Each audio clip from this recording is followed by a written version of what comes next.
Yo, it's your man Haas, and we are back with another episode of the Block Business Podcast. I'm your host, Haas. Slice City, aka F. McCoy. The real McCoy. Yes, sir. And today we got special guest Lil CS in the building, man. How you feeling? I'm good, bro. I'm good. Yeah, icon. Hey man, so we gonna get all the way into it. Yep. What's your name? Where you grew up? Where you from? Lil CS. Grew up in East Dago all my life. Grew up there right on 46th and Whitman. All the homies kicked on 44th. You know, we practically live at the old Highland Park. I love that. I love East Dago. That's my area. That's my heart. That's my roots. East Dago. You know what I mean? That's what it is, man. And it's very unique area. You know what I'm saying? Yeah. It's a very unique area because it's not a suburb. In East Dago is a lot of apartments. A lot. The most. The most Yeah, apartments. So I've never yeah. lived in a house. I've always lived in an apartment, which was most of the homies, right? Yeah. So that made it unique in so many ways. So when you talk about urban communities and you want to talk about ghetto and all that, you know, we got areas in Dago that are sets, but their sets are kind of like suburbs. Yeah. Ours was never like that. You know Ain't what I no mean? kinda. And we would walk This all is- through that and be all over that motherfucking, man, and just every street has a story. You know, every alley and everything is crazy, man. And there's so many stories. Like, I don't want to just go into this real quick, but I was at something the other day, a little function, and one of the homies came up to me and he's like, man, you remember that time you saved my life? And it was so crazy back then. I didn't even remember the story, right? The homie said, yeah, we was at Pimp's mom's house on 43rd in the alley, and I got shot in the head and he drove me to the hospital. He said, you didn't even put the car in neutral. But my point of bringing that up is not to dig up me or nothing. The point of bringing it up is saying that I didn't remember that. Because there was so many stories. But he said, man, you don't remember that? You drove me to the hospital, and there was a hospital in Golden Hills where Rose worked at, which is Pimp and Tina's mom. He said, yeah. I said, oh, now I remember. But first I didn't remember it because there was so much shit going on then, and there's so many stories in these Dago, man. That's my heart right there, man. I drive to that all the time. I drive. My brother, Lil CS, he just sent me a picture literally the other day of the apartments we grew up in. He just told me, I just had to drive down the street. Yeah, man. It's a lot of love. That's where I'm from. A lot of love too. With it was always small, but it was like we made the biggest impact on a lot of shit that was going on. Yeah, like, because see, I'm older than y'all, right? By about 10, 15 years or something, right? Yeah. And so when we first moved there, it was all Mexicans. It was the East Side Mexicans when we first moved over there. ESD. When we first went up to Highland Park, I'm not exaggerating, bro. The whole building was graffiti. Oh, wow. It wasn't, I mean, like ESD graffiti though, like gang ESD graffiti. Wasn't a space in there. But you know, we didn't like necessarily get into it there because we was like younger than them. Yeah. But it was that was their park, that was their neighborhood. So then the blacks started moving over there. Because our neighborhood was black. You know What year did the blacks come in? I would have to say the early 80s. I would have to say the early 80s. Yeah, I would say the early, for sure the early 80s. Yeah, for sure the early 80s. Might be late 70s. Might be late 70s. Our whole neighborhood, because I was born on 41st. I was 79, so it was before then. Yeah, it had to be late 70s. Yeah. But yeah, it had to be for sure. Yeah, it was late 70s because we was playing the Sunshine Little League. Yeah. You know, we used to walk down Home Avenue, cut through their canyon and come down. So it was the late 70s when that was before the bridge was there. It was way before that bridge. That bridge did not exist from East Dago to Southeast. You had to go through all kind of shit. Yeah. Because I remember I lived on 39th Street where the old YMCA was. Right? Yeah. Right? And I got a story for that street. I remember like when I was a shorty coming up, that's when kind of like the Asians and Ethiopians were kind of like making a move. You know what I mean? Like I always tell him, we used to have rock. The Asians came there first. When Wilson was called junior high school, right? It was called junior high school, right? Yeah. It was rise between the blacks and Asians. Oh wow. Okay. Like fist fights. Oh, you know what I mean? And so then that's when they came over first. Like it was the Mexicans, then us, and then them. But everybody was cool. It's a melting pot over there. Motherfuckers gonna have their differences in the beginning, but after a while, man, we lived together and we ended up being cool with everybody. The Asians, the Mexicans, hella cool, man. Best friends. Man, we got some of the best homies. Exactly. You took the words out of my mouth. Some of the closest homies from East Side. Yeah, a homie named Martino. Yeah, for So, sure, yeah. for sure. So that's where I'm from, East Dago. So along that journey, what year did it go bad? Shit, man. I would say, early 80s, super early 80s, because what happened is that we were PBI, right? Yeah. And PBI in the coast and the hood, especially the hood though, we've always been close with them. Yeah, right? always. Yeah, So always. they used to come up to the old Highland Park, the first Highland Park, and throw these concerts called the Blues Brothers, which was Big Insane, Big Insane, rest in peace. And there was two other homies that did it, older homies from the neighborhood. They would bring the DJ equipment up there. We'd be all at Highland Park, and all the Coast Crips came over there. That's when the Blue Babies, when Lil PK and Say and all them. Yeah. They would come there, and then all the hood would come there. The 4-wheel drivers be coming over there and stolen 280Zs, doing 360s on the grass. So that's, I kind of think, when it all kind of started going bad. Yeah. You know what I mean? Because it's just getting so deep over there. Everybody came over there, and then we would go to Palisades. We would walk all the way down University and get to North Park to go to Palisades skating rink, and that's where all the coasters went. So that's how everybody kind of know each other from kids. But I would say the super early 80s when it went bad. But it got hella bad in 84, 85 when the crack era. Yeah, that's when it got super bad. It was like, it was wild, bro. You can't. It's like a movie. You know what I mean? It's like a movie, bro. I mean, you can't even imagine it. Y'all was kids, maybe. You know what I mean? I was kids seeing a lot. Because Baby was a kid at that time, about 13, 14, and it was wild. I was a kid, bro. It I was was like wild. 5, 6 years old. Yeah. You was a Hoover, you was a Hoover. I was 6 on 44th Street. I used to see niggas running down the street, busting at niggas. Man, it was wild. I used to see the police have shootout with niggas with dope houses. I done seen they was go in the house, go in the house. Remember 43rd, bro. Mr. Jack. 43rd. Yeah. 43rd. Damn. We used to be on 41st and Whitman at my brother's house on the corner. This shit was like a car show. It's right on the corner, the only blue house, about 5 lowriders out there, Elco's, Lax, all them. Yeah. I mean, it was like a movie. The movies you see, like BMF when they did it in the 80s, that could be us all day. We had the real barrel. Yeah, right there. Upstairs, downstairs. Yeah, they talking real shit.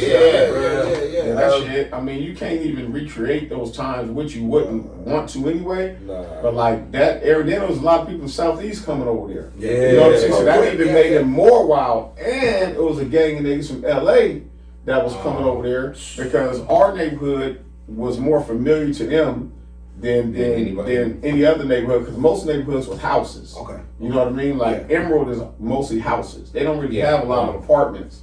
You know what I mean? So they came over there because back then it was about having dope spots. So now you have a dope spot is you find a smoker that lived in this apartment and they were smoking, so you paid them a certain amount of work or whatever to let me sell dope out of your apartment. So that's why East Dago was so like infested with dope spots. You know what I mean? Infested with dope spots, because you couldn't walk from Hoover to the park and not pass 20, 30 dope spots. It's just no way. It's just no way. Now let me ask you this, because a while back I had got into it with Spider Loc, but shout out Spider Loc in the comment section, and he was like, yeah, you know, the LA people, we had came and set up shop here in Dago and all this, and then I see you chime in, and you kind of, you know, put some validity onto what he was saying. Because I was there. Okay. You can't tell me anything about that era when I was there. Yeah. Now, when they were saying that, if they said anything after 89, I don't know how true it was, because we were all gone. We were indicted in 89. Yeah. So whatever you say after that, you might be telling the truth. But during that time, you can't tell me. We had it divided, bro. We had it. You know how big this Dago is, right? Yeah. So everybody had their own section. Boo in the end had the little neighbors at the castle, which was $1 million spot. Okay. Then my brother had by Kalina Park, which was on Rex Avenue, like right when you turn from Kalina on the other side is Rex Avenue. He had all that area. Mark Favre had the Alley Lokes, which was right. He had the Alley Lokes. Me and June had Fofo at that time. And so Lil C had. But he was gone. Lil C was gone at that time. He was locked up in that era. Oh, Okay. Yeah, he was locked up in that He got era. back But out. I'm gonna tell you about Lil C was a hustle mother. Lil C, Look, and Van. Yeah. At the first Highland Park, Look before out, the crack really. came, right? They were the weed guys. Man, they always been hustlers, bro. They Always. always was Always, hustlers. always, always. Always. Man, Look he was over the there one I on got. 39th Street. Yep. Yeah, they That was always popular. were hustlers. But back to the LA thing. So what happened, I saw all the comments. I saw everybody chiming in. And then when I came in, you couldn't dispute what I was saying because I was there. Because they try to say, yeah, we came down there and we had dope spots in East Dago. I said, first, bro, East Dago is big as Compton or one of those small cities up there. It's one set in the whole big ass area. You feel me? Yeah. So I'm like, if we got a dope spot on 42nd, right? Yeah. And you on 49th in a dope spot, we don't even know you there. Yeah. Because the dope spots are inside of house and apartment buildings. It ain't nobody hanging on the street. No. So we don't even know you there. You might have people walking up, dope fiends over there, walking to the spot, but we don't know you there. So you can't say, oh, we set up shop that. But once we found out, we made everybody over there, some Southeast dudes included, I keep nameless. If you was in East Dago and you was working, you had to get it from one of us. That was the rule. You want to stay over here? You got to get it from my brother. You got to get it from me. You got to get it from somebody. You can't just be over here like that. You know what I mean? But it was so hard to monitor because Dago's so big. So big. It's huge, bro. You Yeah, can't it's monitor super that. big, yeah. So part what they were saying was true, and part what they saying wasn't true. So I couldn't really say. I just know from when we were there, because a lot of those LA dudes was getting work from my brother. You know what I mean? The ones who they thought was balling was buying work from my brother. So I'm like, come on, man.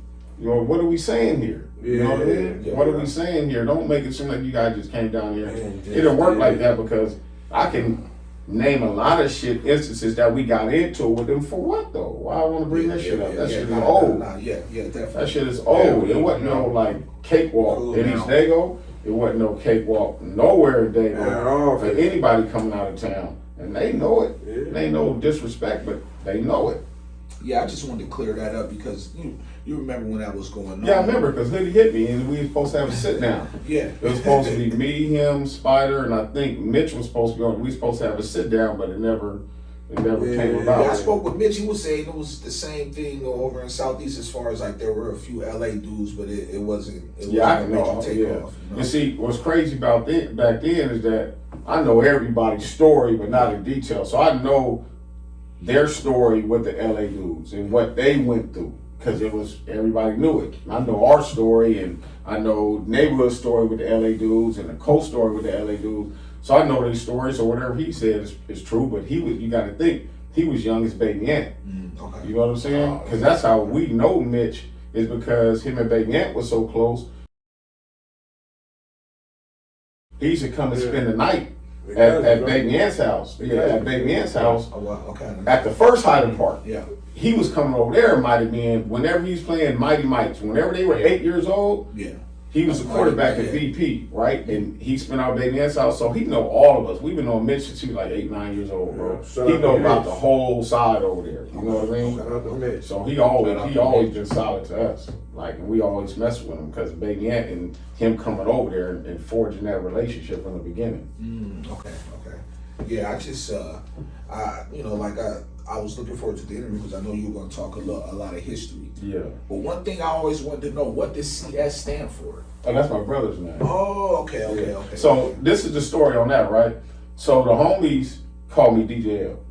That was the name my homies called me. I got it right here, Mr. DJL EDM, right? Okay.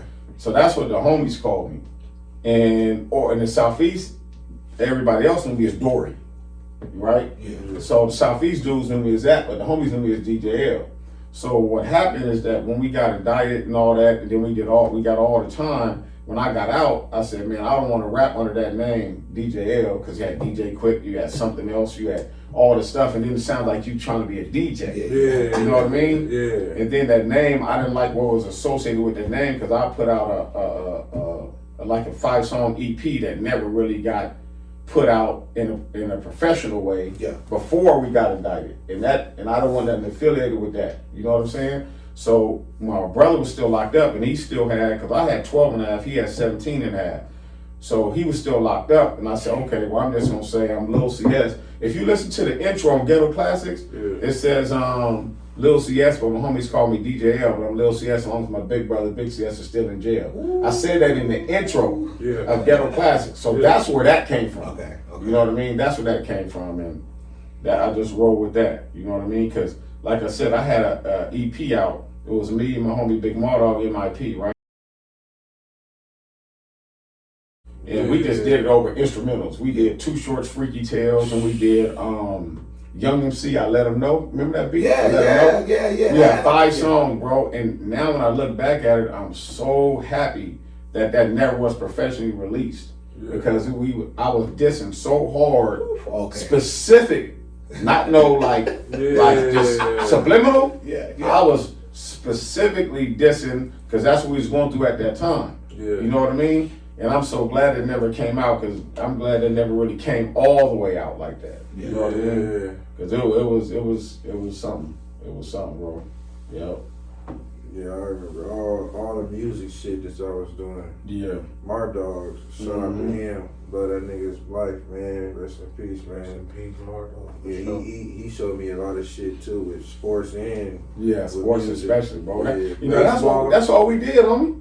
We used to go up to Highland Park and play sports all day long. We had some of the best athletes, but I'm telling you, when that crack era hit, it fucked everything up. It fucked everything up. Hey, it was too much right there in front of him. Especially Marcus, my brother too. Yeah. My brother should have been in the pro. Baseball. When he was in high school, I don't know how much you guys know about baseball, but David Wells was a pitcher from Dago. He retired. David Wells he was the Point Loma, and Hoover was known for baseball then. So they played each other in the CIF, and Point Loma beat us 1-0, right? But David Wells pitched a one-hitter, but the one-hitter was my brother. So then after the season ended, they had what's called the City County All-Star game at San Diego State. So you got all the city teams versus the county teams, the all-star players. So you had David Wells, Sam Horn, Mark McLemore, all these dudes made it to the pros, right? Yeah. And my brother in that game in 3 for 5 got MVP of the game, of that game.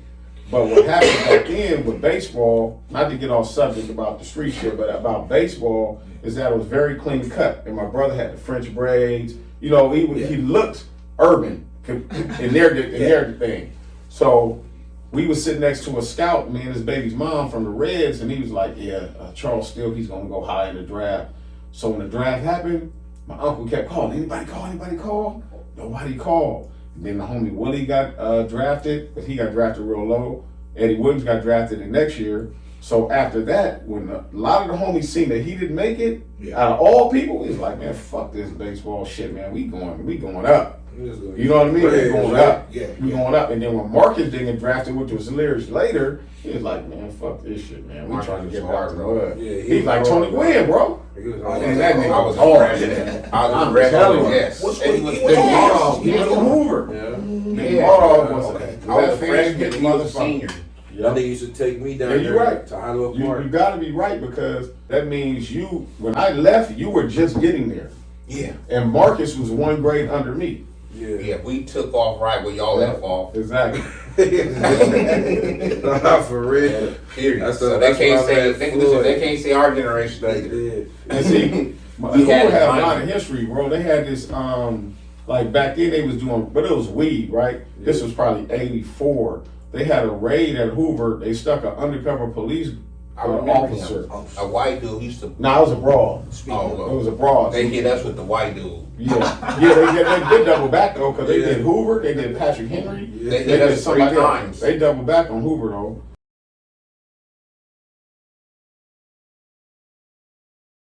But a lot of homies got caught up in that. Bullock was on the news, like cutting out the handcuffs. It was all for weed too. She was in my woodshop class, so Hoover got a lot of history, man. Damn. And she was faking. It was like 21 Jump Street. She was faking like a student. Yeah, she was in my wood class. That's probably where they got the movie from. 21 Jump Street. Yeah, she was right in front of me. She's a white girl with blonde hair. And she was just acting like, I want some weed or something. Yeah. It was crazy, bro. And then she cracked a couple of homies that didn't go to school no more, that had a bigger weed sack. So she just didn't get people on the campus, she got people off campus too. So, Damn. That's crazy. That's crazy. I didn't know that. And so how long did you sit it down for? 9 years. Okay, we got indicted, and I was telling my wife this the other day too. I said, she said, "What day is the Super Bowl?" She said, I said, "It's on February 9th." So that's the worst day of my life because that's when we got indicted, February 9th of '89. So I'll never forget that day. February 9th of '89, then I got out June 29th of '98, but I went to a halfway house. So some people consider that out, but some people don't. Yeah. But I really was released January 1st of '99 because I had to do that halfway house from June 29th until January 1st. Yeah. So I was still in the halfway house. You know what I mean? Yeah. I was still in the halfway house. And I remember, I don't know if you remember this, Psych. I don't know if you remember this. You came to my party. Remember, my mom threw me a surprise party when I came on the Hotel Cafe? That's when I first met you. Yep, and I was mad as a motherfucker because we was at the studio. Because my thing, I'm like, man, I'm 9 years back. You know what I'm saying? I'm trying to get out, put the music out. Yeah. I was 20-something years. I think I was 29 at the time, and that back then, 29 seemed old. Like a motherfucker rapping at 30, you damn near done. Back then, that was different. Back then, so I'm thinking at 29, man, I gotta hurry and get this album out. Yeah. You know, and then Mom's threw me that surprise party. Rest in peace to Moms. She threw me that surprise party. And I was supposed to be at the studio, so when I pulled up, I was like, damn, man, this is because I was in halfway house. So I didn't have that much time to be out. So I was trying to get my studio time in those 2-3 hours, but I remember that. It was in Old Town. You was there, so I remember. So was. Yeah, I know I was one of the young ones that was there. For sure. Even though for that, the turf. I know. Oh yeah, I had to call you on that. I was like, that was the classic. I didn't even know you was that young until we talked about it. Yeah, I was hella young. Yeah. And Vicious and Cricket and East, it was like, hey, get him on. He's in the streets really doing shit. Yeah, but the homies told me more than so to them though. Yeah. Mardog pushed for you tough. Mardog. Yeah. Mardog used to always tell me. All the homies, baby. He pushed it. Him and my bro, like they pushed a line for his Dago. Oh yeah. And I was like, nigga, I'm about to push it a line a little bit harder. So I always try to go harder than doing stupid shit. Just me and Marcus. Yeah. From Marcus rappers was to Wilson. Yeah, that was. And when I say with the baseball shit, bro. Yeah. Everybody I knew him. Yeah. Cause of baseball. Baseball. Everybody I knew that knew him. Oh, that shit big. Like, yeah, that's the homie. Yeah. Man, you know he pitches and he did it. And he does. I was like, wow. So we went. He used to teach me at Hollywood Park. Yeah. Right. I go to Hollywood Park and he's like, nah, man, you gotta do it like this. You gotta do it like this. But yeah, because some of the sunshine practices at Hollywood Park. Yeah. We was wild, bro. A small little Hollywood Park story. We was on the Astros, which is Sunshine Little League pony team, right? 13 years old. Me, the OG homie Michael Favre, and the other Mexican homie named Johnny Boy. Because you got to realize when PBI started, we had Mexicans in PBI. Yeah. You know, and they were saying cuz. You know what I mean? Yeah. So Michael Favre was so crazy, bro. He took we was 13. He got in the Monte Carlo of the coach's Monte Carlo in Hollywood Park. Drove on the grass, all on the car. I'm like, man, I'm telling you, he was. And who else too was kind of crazy back then was Tony Weaver, which is Boo Boo's brother. Yeah, okay. He was on one too. He was on one too. He was rest in peace to him too. So yeah, rest in peace, man. But I did 9.5 to go back to your question. I did about 9.5. If you count halfway house, shit.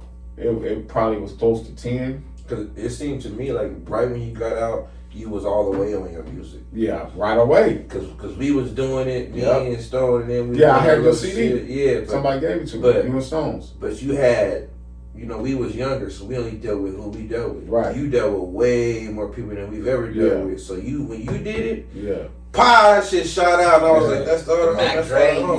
That's the other homie. Because we was calling ourselves, me and Stone was calling ourselves the Mobster. Okay. The Mobster CD. So we did that in 95, 96. They gave me one of y'all CDs as soon as I came out. It was a yellow one. Did. Yeah, it was like a yellow CD and stuff. My mom printed it up and put the shit on top of it for us, bro. So we always been music. I saw y'all doing it. And then DDL, and then you had Adidas, I heard about that. I was gone. with Dr. Davis and Black, whatever Ill Black. Yeah, I didn't know none of those dudes. You know what's crazy about the feds, bro? Is that you so out of touch, you don't know what's going on. So I don't know about nothing that happened while I was gone. You know what I mean? Yeah. So like we was talking about the LA dudes, or whatever Mitch went through, or whatever the homies went through, we didn't have a clue on what was going on. Unlike the state, you probably get all the news firsthand. Yeah. You know what I mean? Yeah, the feds, we way out in Oklahoma, we out in Louisiana, they send you all over the place, so I didn't know what was going on the streets at all. So I would call every blue moon, and I remember, I think Mike Lowe said, yeah, the homie Lil Psych, he got a CD, him and Stone, because I asked him who was doing it. Yeah. You know what I mean? Yeah. And he told me about Mooch. They had that CD was Underground. Yeah. The East Side Hooligans. Yeah. East Side Hooligans. Or with Charlie Mack and them. Charlie Mack. Yeah. Let me ask you this though. In 1989, being from East Dago Mob, what was that like hitting the federal penitentiary? Shit. Well, you got to think in the feds, it ain't gonna be that many for the niggas from Dago. Period on the yard. You know what I mean? So we all kind of, you know, when I first hit FCI Phoenix in '89, it was October '89. I don't think who was there from Dago. I don't think nobody was there from Dago at the time.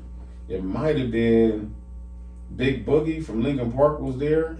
Oh man, what am I talking about? Big G from the Coast, rest in peace, was there. That was my nigga. He looked out all the way. That's why me and him got close. Okay. Yeah, I still got the flick with him. We was in there. He had like some 20s too, so he was well respected on the yard. So it was a trip because what many niggas from Dago there. You know what I mean? Yes. Yeah, and they started trickling in a little later because we got indicted in February '89. Then they had Operation Blue Rag and Operation Red Rag probably in '90, '91. So then more Dago people started coming. Okay, you know what I mean? It was a couple year gap. Yeah, it was a couple year gap, but before it was just sprinkled. It was sprinkled. It might have been 2-3 dudes from Dago on this yard, about 1,500 people, 2-3 people in Terminal Island, and you know.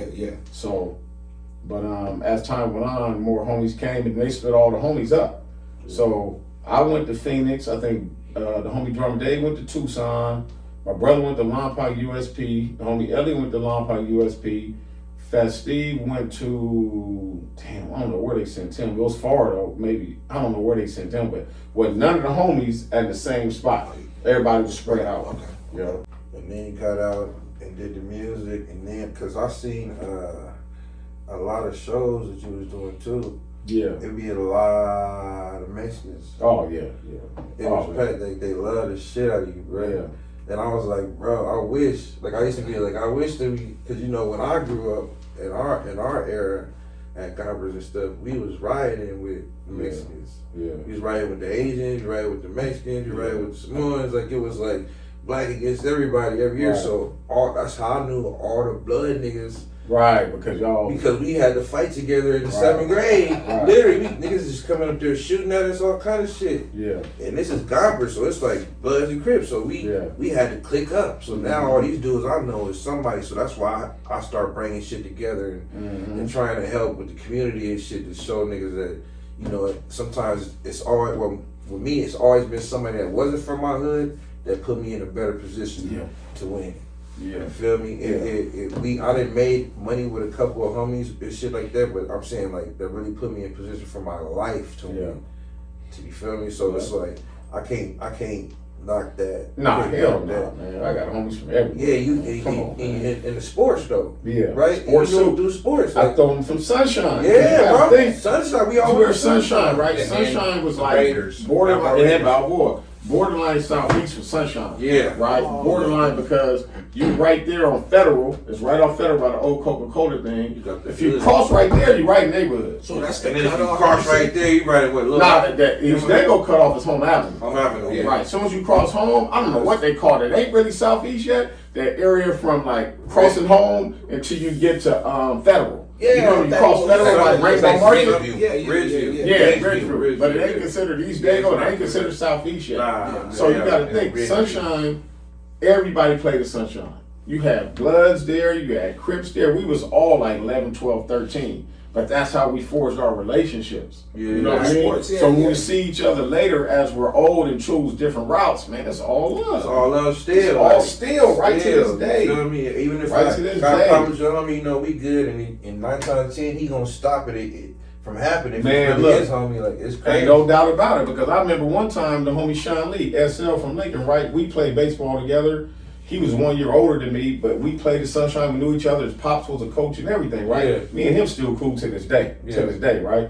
So we got cool doing sports. Then they used to have these little carnivals sometime. They had one at College Grove. Oh, I It was a remember shopping that center, shit. right? So we went up Gang there. bang, That's what I'm saying. So we went up there. It was only like 2 or 3 of us. I don't even remember who was with me. I had on a blue Adidas jacket, blue sweats, blue golf hat, right? It was a gang of his homies there. They banged on somebody. I think he was from the neighborhood. And then they was coming towards me, right? And Shawnee said, nah, that's my nigga, man. Y'all back up. But he probably don't even remember this story. Yeah. But I remember it. Yeah. But it was from the relationship we formed from Sunshine Little League and From sports, bro. You know what I mean? From So, sports, bro. like you were saying, just like you were saying, like to this day, you still got those relationships. Yeah. Like, you know, I'm thinking about baseball. It's just something just came up to me, man. I feel like in the 70s, 80s, and even the 90s, baseball was more prevalent amongst the black youth. It was. But now I feel like it kind of like skipped a generation. Hella skip. They don't even find it exciting now. You don't even know. My son plays, Yeah. but like you don't see, like he plays at a Little League. It might be, I don't know, 5 black kids.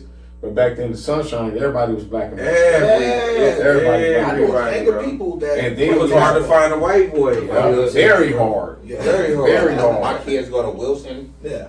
and I see like 10 black kids Yep. in the whole school. The whole school. Well, you know, when The But whole baseball was though more popular back then. Yeah. It You know was. what I mean? Then you had the Sports older, period. Yeah, Because it sports was period. nothing. Now it's like Baseball and basketball, and then football came in when they started getting more like the OJs and the Barry Sanders and all that. Yeah. But the Dr. J's and the George Gervin Iceman, and Yeah. you know, and then the baseball we had the I don't know who, Willie Stargell and Dave Winfield, and you know we had those older black guys. Yeah. Now the blacks in baseball are mostly Caribbean, which are Yeah. black to me. I consider them Yeah, black. yeah, Whether black. they don't or not, I consider them black. Yeah. You know what I mean? They just got put somewhere else. That's man. it. That's So it. you would say in the 80s it was baseball, then basketball, then football, as far as popularity? Yeah, I think so too. Cause well, when I was coming up, Magic Johnson and Jordan was just coming in, Yeah, popping. But Magic Johnson was the shit. Yep. Larry Bird, was All the of shit. Like we all wanted to do it, but we also, like I'm saying, we played 3-on-3 tournaments. We'll play Morris Recreation Center. Yeah, we City played rec. Heights and play. Yeah, Yeah, we used to play that's rec. right. Right. Yeah, Exactly. Yeah, man. So they had power. Yeah, all our life, bro. They had power. We'll come to City Heights and then be banged out. Yeah. But we playing our game inside the gym. Inside the You gym. feel me? And then they started letting us do it outside. But at first we can't go outside. We'll probably try to start it outside. And then the rest be like, nah, we gotta go inside. And we go inside the gym and do our shit. But it was sports. Like Bloods was coming over there to play. We go over there to play. And if you was good, everybody knew who you were. Everybody knew who you were. All you had to be good. They knew me as a shortstop because I was hell of a shortstop and had an arm, right? So to this day, I don't know. We saw the homie from Emerald Alvino, and I think he told my son. He said, "Man, your dad was a hell of a shortstop." So they remember that shit. Yeah. You know what I That mean? stands out. But sports was it, man. That was our life, bro. That was our life. All we did was play sports until that crack era hit. Yeah. And the banging came like in the early '80s, mid '80s. You know what I feel like they replaced the sports with these. The kids now, Yeah. this is it. They're gamers. This is it. They're gamers. They're Yeah, this. we was they're forced to they go don't even, outside. they're not as athletic as we was. No, At all. at all, At all, bro. They're not as athletic as we was at all. at all. Period. They had to go, like, you know, they got UFC and all that shit. We didn't have that. We had that on the street. Like, we had to go fight and meet up and fight. Meet up and fight. Game banging, we fought more than we. Yeah, Yeah, but you know but- what was cool back then is how we got good at sports because we all had a park and we all met at that park and played sports. every Whether day. it was 3-on-3, full court, over the line, baseball, football. I don't know if I can say this on here. Y'all can smear the. Smear the Yeah, We come used to on, play man. smear the.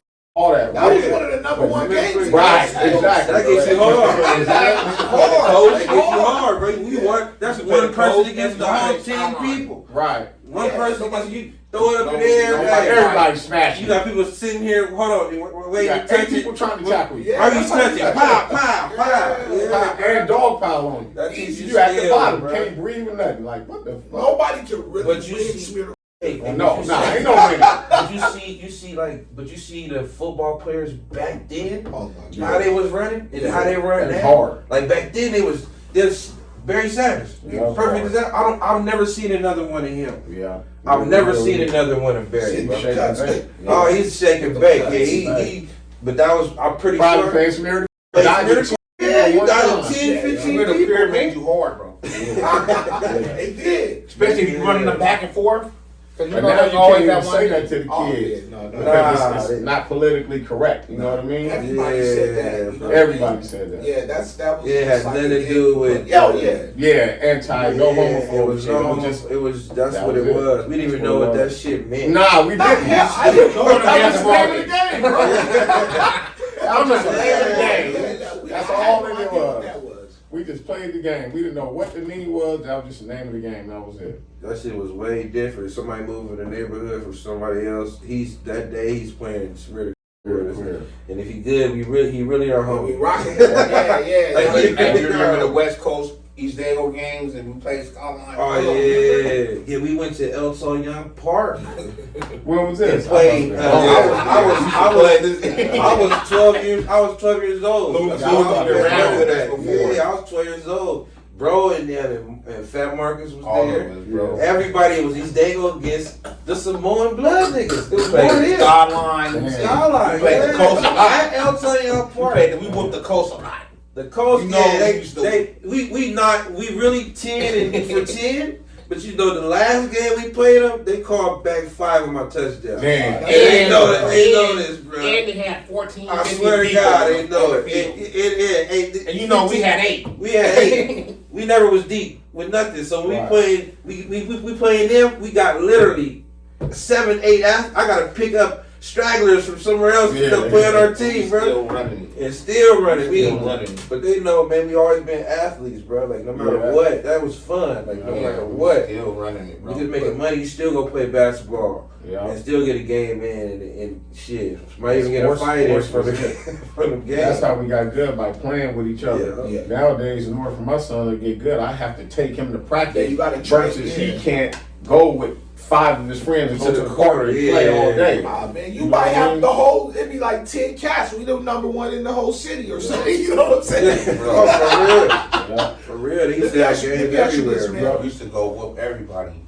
Like I'm on my 80s shit right now, man. And when I looked at your IG, I look at your Facebook. Every now and then you'll post like an ill 80s flick. Oh yeah, for sure. And this is kind of like a funny question. Out of all the hoods, who had the coldest Jerry curls in there?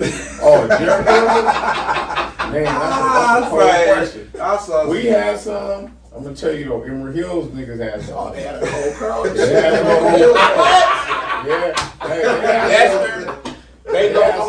We had some. Everybody, man, everybody. The coast, neighborhood. What's the significance of the curl? Like, But I'm gonna tell you though, what happened. This is where niggas. It wasn't necessarily the curls. When niggas was saying like, man, who got the hardest curls? What happened when niggas started getting perms? That's when it came competition. Like, man, them niggas got the hard perms over there. You get the finger waves. You got the shirty temples. You know what I mean? I posted one pic because back then it was gangster to have your rollers in. Yeah. You were blue rollers, black rollers. You just go out like that. You know what I mean? One of the pics I posted, we had the Lil Park in front of my 6'5" rag that had Dayton's on it. It was me, Big Boo, my brother, LB, and I think that was it. My brother had just got shot with an AK, so he had the bandage on, but I had the black rollers in my head. And that picture was 87, I believe. Yeah. So back then, it wasn't so much the curls, back to your question, it was when niggas started getting perms. That's what Niggas was saying, man, that nigga perm, that motherfucker lame. And you would go all around town who would do the best finger waves and all that shit. It was perm, finger waves, because it was gangster then. It was like, that's what the bangers did. I had some Finger perms. I had some finger waves. Yeah. Them motherfuckers was, if any nigga ain't rap finger wave, them motherfuckers was hard as concrete. Crunchy. Crunchy Crunchy. Crunchy as a Oh, motherfucker. Kevin would have a Who? finger Fuck me on there. Kevin who? He's older. He's like 60. But and then my other uncle, he's about your age. When I lived on 39th, I was a cat. I'll never forget this because he's my mom's little brother. Yeah. And he would always come over with a fucking finger wave. My mom would be like, man, you better wash that shit out around here. That's what shit was. You had to wash it out and get out of it. Get it out. And you would have the finger waves and you had a tail in the back that would curl like this. Yeah. So the curls wasn't really it. I would say the perms. When niggas having perms, it was more like a competition. Like, oh, them niggas over there these days. So was a perm the equivalent of waves? Perms was just straight. No, I know what different waves though. I'm just saying fashion wise, if you could compare it to something now, what was like? What was it like? Waves? Was it like braids? Was it like okay, yeah? It's like waves, yeah. Okay. Yeah, it was like it really is. Have locks. Yeah. Long all the way down. Yeah. Like remember I was telling you about the songs I made, right? I had a 5-song EP. One of them was called. I had a song called Bow Down Fool, Think First, Mission Possible, The Young Gangster, and You Ain't Rollin'. Those were the 5 songs, right? One of the songs, I talk about the perm, because I said, I'm the young gangster from the East Dago mob, playing bitches, clocking dollars, that is our job. Rolling in the bins, that's sick as hell. The true young player, Mr. DJ L. Yeah, permed up, bitch, as fly as can be. Put in my Marvin Gaye disc in my 190E. I was riding these Dago music loud as fuck. The bitches start screaming as I'm passing them up. With the windows tinted, black as could be, they still know DJOs in the driver's seat. I was riding down with and then I made a left. Looked in the alley, saw the ATF. They was raiding the homie spot, but they was mad because nobody got caught. I'm Mr. DJ on the microphone legit. I like to rap about gangster shit. I ain't gonna say I'm the king because that ain't what it's about, but I'm a young gangster. This my gangster lifestyle. That was back in 88. 88. Nah. I need that shit. Nah, That's 88. I got a 88, question, bro. 88. How did the Mac Drake thing go? Yeah, We still brag about that. Yeah, Our Mac people only Drake. got a song with Mac Drake. Yeah, it happened because we had mutual people in the feds, right? So he got out before I did. Yeah. And so he was already in motion. And so one of the homies, I don't know if it was a homie from Kansas City, it might have been a homie from Kansas City, who had the plug with Mac Drake, and we linked that way. So it was through somebody that was still in the feds when I got out, that knew Mac Drake that was in the feds where he was at. Yeah. And they plugged us like that. And that's how we did the song. Then we ended up doing 2 or 3 shows with him because of Mark Farr. It might be the homie Mark Farr. But Mark Farr was throwing the shows in the bank. You know what I mean? Was he like a Hispanic looking kind of Yeah. We We got gang homies that's black and Mexican. We got gang homies that's black and He Mexican. put me on with the gang shows out there. Yeah, Mark And then- Farr was a hustling motherfucker too. It's like he had eras. He fucked with them. Then he had the era with me where he helped us with the music, and then the little homies he helped them with the music out there. Yep. I feel like I talked to him before. Oh, you've seen him before. Yeah. For sure. You've seen him before. You heard of him before. Yeah, he was hustling for real. Because I felt like I talked to him one time and he was like, he got some in Frisco or something. The last time he was doing shows in San Jose, Salinas, Hollister, Salinas, Seaside, Gilroy, all that. Yeah. So that's how we did the shows with Mac Drake. But that's how the connection happened, bro. It was through the feds. Somebody he knew, somebody I knew, they plugged us like that. Nah, we used to always brag about that. Our big homie got a song. Because I was the first one with a song Mac Drake. Because back then, niggas was only, but not only all the way. They wasn't only all the way. Because even when they had his verse, even when they had his verse, and we from Dago, right? And that sound wasn't typical for us when he was rapping. Yeah. You know what I mean? So people was like, I don't know, but when they caught on to him, like, okay, yeah, that song is hard right there. But Mac Drake, cool nigga, man. Yeah, he was a cool nigga, man. He was a cool nigga. I had the honor of meeting him in Kansas City with Richard Factor. Yeah. He introduced me to that dude. That dude was a cool dude, man. I feel like Dago helped blow up Mac Dre though, man. Like, you know what I mean? As far as like, I started hearing him like a little before he passed. Like the Looney Coleons, the Mac Dre's. I think Dago blow up everybody. Yeah. But us. Yeah. You know what I'm saying? Dago blow everybody else but us. So Everybody we love Bay shit and we love LA shit. You know what I mean? So that's back to what you were saying earlier about the Mexican fan base. That was my biggest fan base because you got to think Mexicans, they're not coming with any bias. They gonna base it all on your music. Period. And if you repping Dago. Because one thing about them, they gonna rep Dago. They ain't gonna do none of this flip flop shit. They gonna rep Dago. When they rap, they gonna rep their section. They gonna rep they Dago, and they gonna support their people. It don't matter if you black, Mexican. They gonna support their people. Yeah. You know what I mean? And so that's one of the reasons why I had such a big Mexican fan base. And then we would go out selling CDs hand in hand. You know that? We used to go sell CDs hand in hand, and we go here. And that's how we at the car shows at Plaza Bonita. It was just all love from the jump, man. It was all. And if you think. Most artists, even the LA artists, Eazy had a big Mexican fan base. Ice Dog had a big Mexican fan base. Snoop Dogg had a big Mexican fan base. You know what I mean? Everybody had a big Mexican fan base because they don't show no, like, I don't know about the racial stuff and all that. I'm cool on that because the counters I have, 99% of them are positive. But you gonna have that type of stuff from any side. That's normal. You know what I mean? Because everybody got their own stereotypes, so you might think certain race is this, and they might think certain. But I never went through all that. You know what I'm saying? So I don't know about the politics as far as that goes, but as far as the music goes, they show love. Oh, definitely. Outside the music, I don't deal with that. But the music part I'm talking about, they show love. Yeah, especially even in the underground realm. If you would ask me who's my biggest supporters, I have to definitely say Hispanics. Yeah. You know what I mean? Yeah. You know. Because we grew up in every black neighborhood. It's always Mexicans. Everywhere. My best friend was Mexican. Families. Yeah, Martinelli's. All that, bro. Come on, we're man. intertwined. Hella intertwined. And they go, you don't really know that bitch. None. I don't know. If you do, it's occasional and it's like sporadic. It ain't no ongoing thing. It just isolated, shall I say?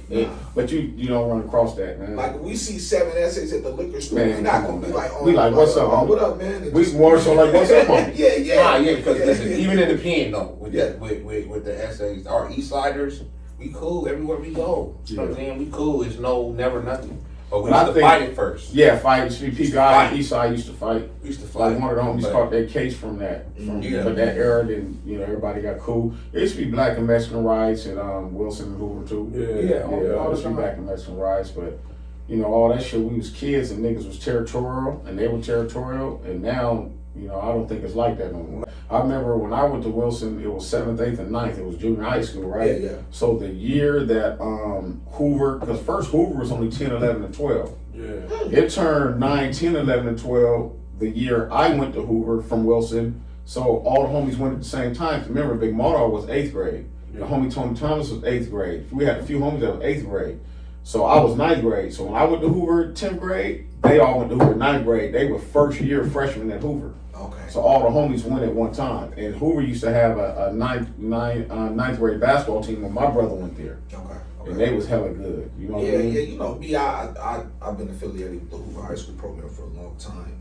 And I just see it always switch to where like now there's a bunch of Somalians there. Yeah. At one point it was a bunch of Asians. How was the demographic when you were going there? Black and Mexican, some Asian. Black and Mexican, some Asian, and we were known for a few white people there. Yeah, a few. Oh, ain't no doubt. I'm gonna tell you why there was a few white people there because the back. I was gonna say that. Mansions in the back. Look, El Cajon Boulevard, that divided everything, bro. Everything on this side of El Cajon was us. Yeah. This side was rich. The Kensingtons, all that. So we had people coming from Kingston going to Hoover. Yeah. So that's what people don't realize, that back area. The backside is rich. Big ass house. They got houses. Big ass house. They go far too. Yeah, hella far. I never knew that until I started coaching. Hella far, bro. You get on the freeway going down, all of them houses right there in the back. Yep. Even on 54th and all that shit. I should look at that big house right there. You know how the visual side of the football field. Say if you coming down, what is that? That might be exactly. When you go down the hill to the right. Not that one. I don't know what you're talking about. I'm talking about the one that was on the corner that was white. It was right there on the corner, and you turn on the visual side. I used to always look at that. I say, damn, that could remind me of some Leave It to Beaver shit. Yeah. Like some white suburban rich kids that get to live in 2-story houses. Here, all the homies on this side of the home, everybody lived in an apartment. Yeah. You know what I mean? Nobody. I don't remember one homie that lived in a house, bro. You're right though. He's there. My parents growing up in the like 80s and the beginning of the 90s before we moved, we lived in about at least 8 apartments. I'm telling you. Now the apartments is the only thing really affordable. Yeah. And that came back to hurt us too, though, as far as our side, because with that many apartments, that's how the dope game flourished. You know what I mean? The dope game flourished, and I mean by this because at the time it looked like that was a benefit. Yeah, we could make all this money, but in the long run, you see the outcome wasn't good. Yeah. We all missed our sports opportunity. We all did time. Facts. All the money that shit, buy the property, none of that. Exactly. So none of that shit paid off. But back then it looked like, yeah, nigga, we clocking. We you know what I mean? We doing it. I feel like, man, East Dago, I mean, I remember, like I said, my uncle, man, he shouldn't have been taking me there, but he was, when he, you know, before crack turned into like you just smoked out, it was an area in East Dago was almost like motherfucking drive-through. You just go throw the money and just 43rd. You know what I'm saying? 43rd. 44th was like that initially too. Because I lived on Australia. They be babysitting me and then because it was curb. You see, they had two things. It was curb serving. Yeah. Curb service mean you stood out on the block and the cars pull up and you serve from the curb. That was curb serving. Then you had dope spots. The dope spots was up in the apartment or in an apartment where somebody would knock and they'd come in, you get the shit. It wasn't through no trap and none of that shit. They would actually come in the house. You know what I mean? Can you go into detail a little more? Because I only heard of initially dope spots from like an Eazy-E song or something like that, man. What's the, you know what I mean? Well, it depends on what, if it's curb serving, it's all the homies on the block and you rush in the car. Okay. You know what I mean? So it might be 5 niggas coming up there and somebody wanted 20. You all put the 20, who's the digger? They flipping through it and all that shit. Okay, I'm gonna take this. Yeah, we was buying it hard. Okay. You know what I mean? Okay. And then they'd take the biggest one and, you know, we had a little competition, might be me, Bullock, or whoever. And we put the rock there and I said, I give you a little more crumbs. So you give them some crumbs and they get that was curb serving. Okay. Dope spot is, like I said before, is like, you find somebody, and it's crazy when you think back because it was so unfortunate, and we were like predatory for people that had that habit. You know what I mean? We looked in as a kid, you like, man, it's sink or swim. You either smoke or you hustle. We don't care if you're a smoker. We look down on people that use crack. You know what I mean? Back then. Yeah. So we didn't have no sympathy for them. So that was our moms and dads. That man telling you, bro. That's our homies' moms. That was never will sell to a homie's mom ever, right? So the dope spot was like, you find somebody that's living in the house, they might have just started smoking. You tell them, look, man, I give you $100 in dope a day. Just let us set up shop here. So then you got to get the word out. Like, hey, we got the spot right here on 43rd and whatever. You know what I mean? And so motherfuckers start knocking at the door. It's all night. We had a spot over there on what street is that post office on? On University, is that 42nd or Marlboro? Marlboro. We had a spot right there. Not Playboy Floyd. What's it, Playboy Floyd? I know it's Big Maw. No, Big Maw Dog and the homie Pimpin' O. They worked a shift for us, so they shout out Pimpin' O. They had a shift, right? In that apartment right there, that motherfucker did good too. So Marcus would work 6 hours, Pimpin' O would work 6 hours. So it was like that's what a dope spot was. It was a place where it was an apartment, or it could have been a house. Because it was a lot of people that sold dope by the houses too, but I'm just talking about these Dago, it was mostly apartments, except the castle in the little neighborhood that he and Boo and the homie EC had. That was a house. So when you back to when you got out of jail, right? Mm-hmm. How did you start your entrepreneurship as far as everything? Because I know you had it started from then, right? Mm-hmm. It was in your mind from then to now. Because I know you on property, you got all kind of stuff going on, the hustle and grind. Right. Shout out to that. Yeah. You feel me? You got a lot of things going on, but how did you transition from that? Yeah.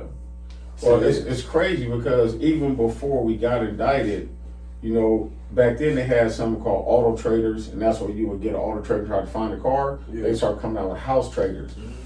And then you were looking at trying to buy a house. So even then, bro, in 87, 88, I was looking at house traders, looking at properties, but we couldn't buy houses then. Yeah. You know what I'm saying? Yeah. And then I remember one time, I had like an extra 5 bands, and I called I don't know, it was like a stock place, like a Charles Schwab or something. I was like 18. And I was like, hey, my dad died and he left me $5,000. I wanna invest in some stocks. I was like 18 years old, right? Yeah. And so they set the appointment. I never went to the appointment. I just said, oh man, fuck that shit. Yeah. But my point of saying all this is that I already had that mindset. I was even looking up, before we got indicted, I was looking up beauty supply stores. Because remember the beauty supply store on University by that liquor store right there by Van Dyke. It was right by Van Dyke. Was it Sally's? Yeah, Little Brown It was Sally's. Might have been Empire Beauty Supply before that. Empire, yeah. Yeah, Empire. Empire. It was Remember though, because it was by the Chinese tape. All that. The tapes they had. Remember you go there when we used to Yeah, buy so the seeing that made me want to get that. And that was before. So to your point, I already went in with the business mindset. I didn't develop it there. You know what I'm saying? I already went in with that. And then we're supposed to start our record label anyway, because my sister-in-law knew Yo-Yo, which knew Easy, and they were supposed to plug us with Jerry Heller from my tape. And when I just rapped, I was supposed to get plugged on that with Jerry Heller and Easy, because Easy wanted to buy my Benz when I got indicted. That's what I was told from my sister-in-law, right? And so we were already on that page. So when I went in, I seen all these dudes growing up, E40 and all that with independent labels. I was in there and I was already studying. I was having my mom send me business books. Yeah. I was taking accounting in there. I went to college in the feds. All those different things. So I already had a plan when I came out. You know what I mean? Yeah. And I still had a little bread when I came out. So when I came out, I went straight to it. And that's how I started. So it started with the music thing, and then with the music thing, I just kept learning. I would go to Barnes and Noble, whatever, read real estate books, this book, that book. So I just kept learning. And then after the music is when I started getting into real estate, and I started doing a little bit of clothes here and there. You know what I mean? And then we got into the tax business. I took the income tax course and had that. This will be our 22nd year with that. So I was doing that the whole time. I remember. We talked about it before. But so that's how that began when I got out. The music was my first love. You know what I'm saying? So when I got out, and it's crazy when you think back on it, I was so naive to think that this music had an age thing. That mindset fucked me up, bro. Because when I put out the Mob Kings or the After Dollars and Sins, it was the Ghetto Roll soundtrack and the DVD and the Mob Kings. When the Mob Kings came out, I might have been 34, 35. In my mind, I'm like, man, it's too late. Yeah. That mindset shouldn't have been in me at that time, because back then that seemed old. Now 34 is young as a motherfucker. Because the internet now, but you just cracking on. Yeah, that's what I was saying. But I'm gonna tell you what happened. I got caught up in that fucked up period where I stopped pushing hard right before we went digital. Right? So what happened, when I was still pushing, we were still doing CDs, right? So I was selling CDs. So the Mob Kings album was CDs, so I had to go ahead and, so after a while you think like, man, I can't hand to hand forever. I gotta start doing other shit. I can't hand to hand forever. But if it would have turned to digital then, I would have never probably stopped. I'd have been putting shit out.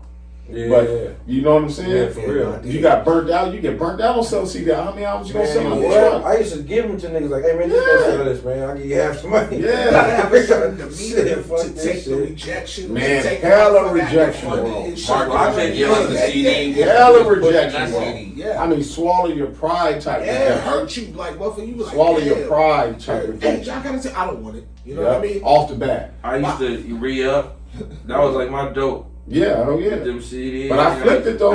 We flipped it hard. We flipped it. That's how I bought my first house from rap money. Light-skinned cat. I was there. 100. Yeah. I was the first house. I remember we was walking out that liquor store on Cherokee, and I was like my cousin lived back there, so I was young or whatever, and I was like, yo man, you want to cipher? You had like the CDs, and he was like, nigga, I bought a house off rap. And we all was like. You know what I mean? I was like, he's shitting on us. But in a good way, though. But the reason you got to think, though, it wasn't just the rap money. It was how I managed my money that made me be able to do that and built my credit when I got out. And I had a job the whole time. So the job paid the bills, and then I was able to stack this money versus somebody just having a record label and then have to use their money off their record label to pay their bills. I didn't have to use that money. You know what I mean? So that's another thing. Like sometimes you got to do some shit you don't want to do to get where you want to be. I don't want to work. Who wants to work? But you gotta work, bro. Like swallow your pride. Like come on, bro. Swallow your pride. Like that's one of the biggest things I don't like about the rap game is that it looks down on people with a job, bro. You can't do that, man. A job when I don't even make sense. When I used to think like that when I was younger, like we all did. Job, you know. when I got one, it was the most comfortable. Yeah. It was so comfortable. I didn't like it because it was so comfortable. It was like, I know I'm doing this, coming this Friday. I know I'm doing this, coming this. I was like, what the fuck, bro? Fuck this shit. Like, you feel me? So I understand. Like, because then you got to look too. Let's say a motherfucker did 9 years, and you got out and you had 50,000, right?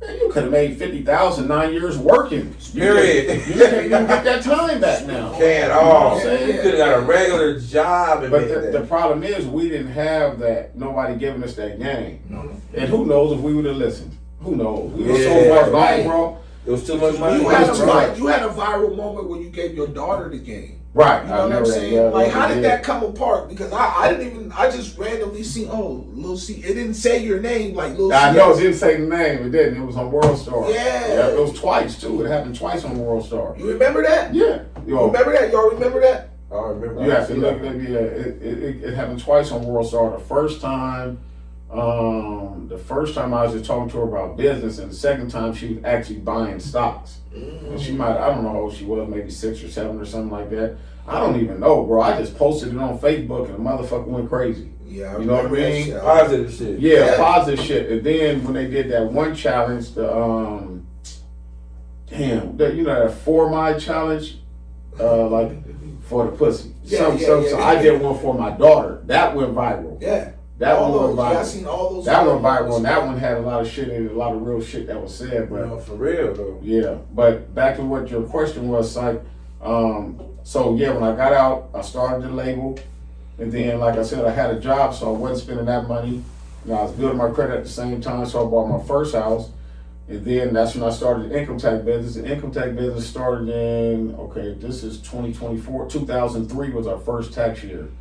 2003, I started that in 2003, and you got to think, I was still putting music out. Yeah. So I was still putting music out, but I was still pursuing this business over here of doing taxes. Yeah. So even though I was still putting the music out, the same type of music I was putting out, which was hustling and banging and all that shit, I still was thinking about this over here. Yeah. So then, the tax business, and then I eventually started buying rental properties, and then the clothing line, and then the stocks, and then the real estate. That it just kept going. Yeah, so you just moving it all around now. Yeah, but shit ain't easy, bro. It takes a lot of discipline, a lot of patience, a lot of delayed gratification of shit you can have that you don't buy at that time. Yeah, you know what I'm saying? It takes a lot, bro, and it takes a lot too when you're trying to raise a family. You putting them first, and you putting your wants to the side to give them their needs. Yeah. You know what I mean? You spending money, but you ain't really got nothing to show for it.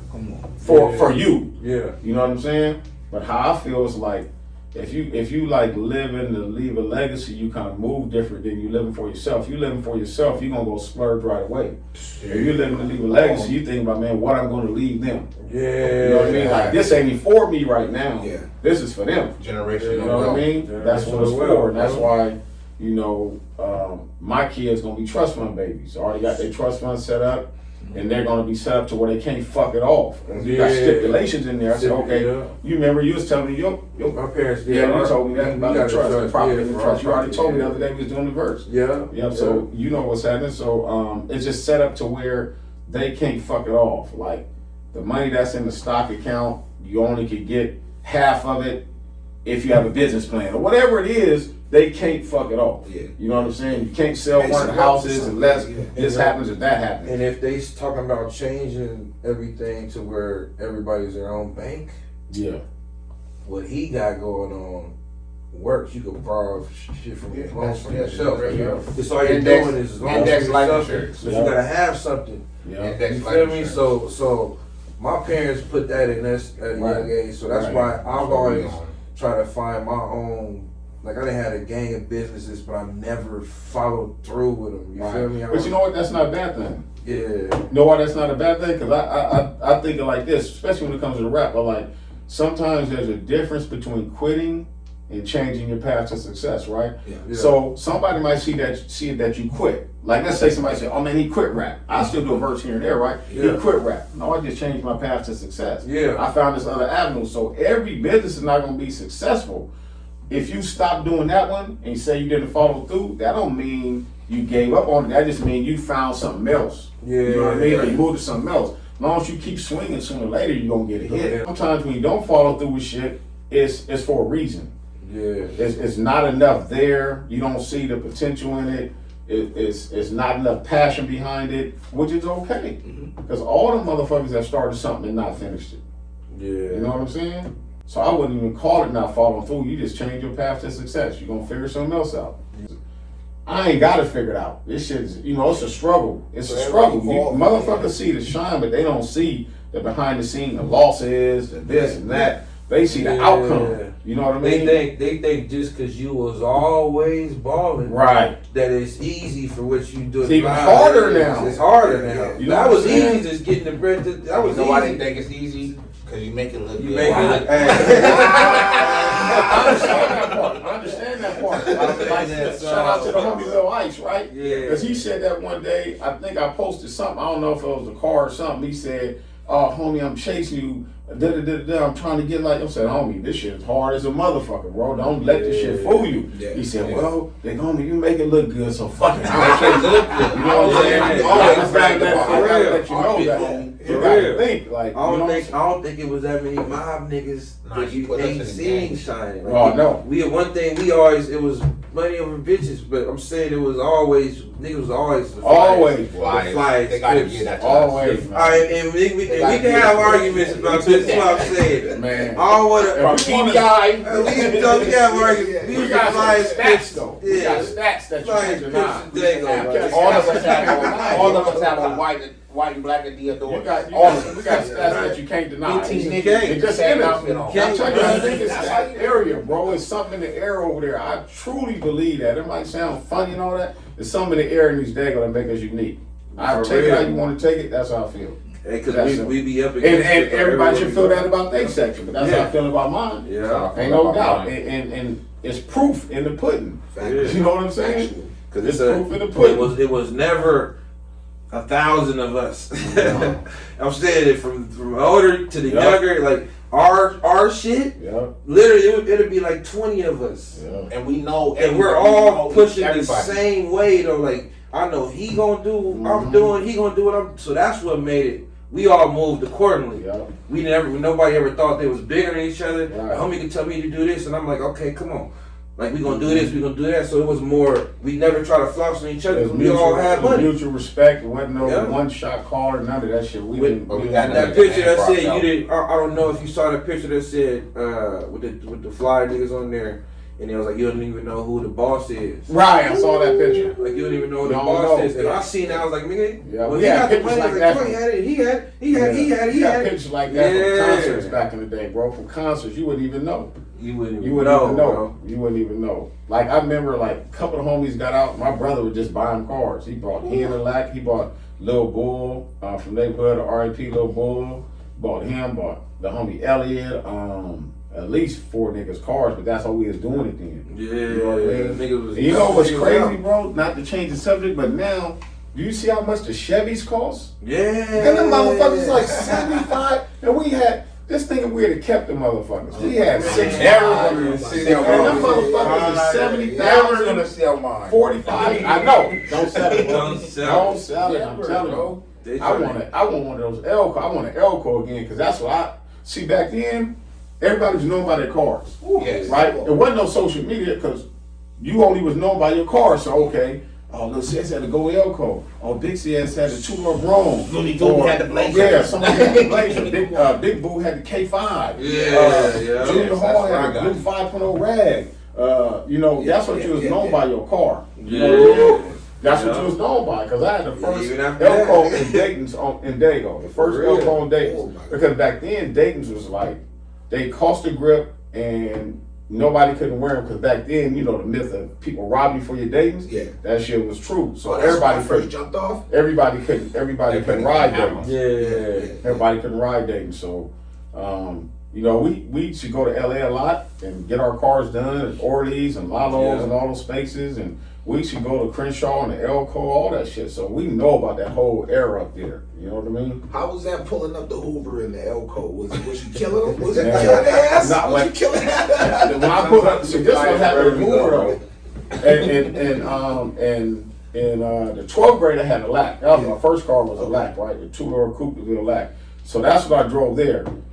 In I don't know what year it was, but the year I got out of and on Moto and them said that's when I had the Elko, right? Okay. So I got a picture on my Instagram. It's me, Mark Farber Bullock in front of my Elko, and I don't know what year it was, but it was in the Hoover High parking lot.